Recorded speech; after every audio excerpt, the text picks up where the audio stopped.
বিগত কয়েক বছর ধরে ঈদে প্রেক্ষাগৃহে দেশসেরা চিত্রনায়ক শাকিব খান অভিনীত একাধিক সিনেমা মুক্তি পেয়ে আসছে। ঈদ উল ফিতরেও শাকিব অভিনীত একাধিক সিনেমা মুক্তি পাবে বলে শোনা যাচ্ছে। এদিকে চিত্রনায়িকা শবনম বুবলী ঈদের সিনেমার মাধ্যমে শাকিব খানের সঙ্গে জুটি বেঁধে রূপালী জগতে পা রাখেন।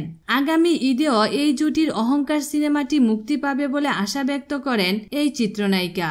এই সিনেমার নির্মাতা শাহাদাত হোসেন লিটনও ঈদে মুক্তি দেওয়ার প্রস্তুতি নিয়েছেন, কিন্তু মুক্তির এক মাস আগে ঈদের মুক্তির মিছিল থেকে সরে দাঁড়ানোর কথা জানালেন এই নির্মাতা।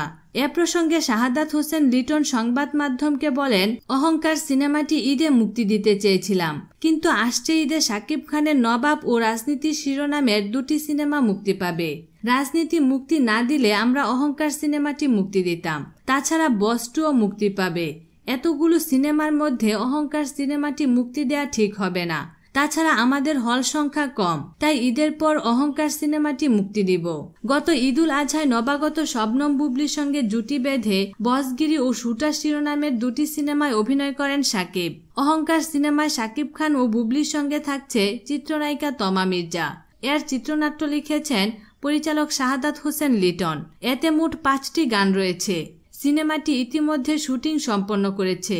খুব শীঘ্রই এটি সেন্সর বোর্ডে জমা দেওয়া হবে বলে গণমাধ্যমকে জানিয়েছেন এই নির্মাতা। বিনোদন জগতের নিত্য নতুন খবরাখবর জানতে আমাদের চ্যানেলটিতে সাবস্ক্রাইব করার জন্য আপনাকে আন্তরিক ধন্যবাদ।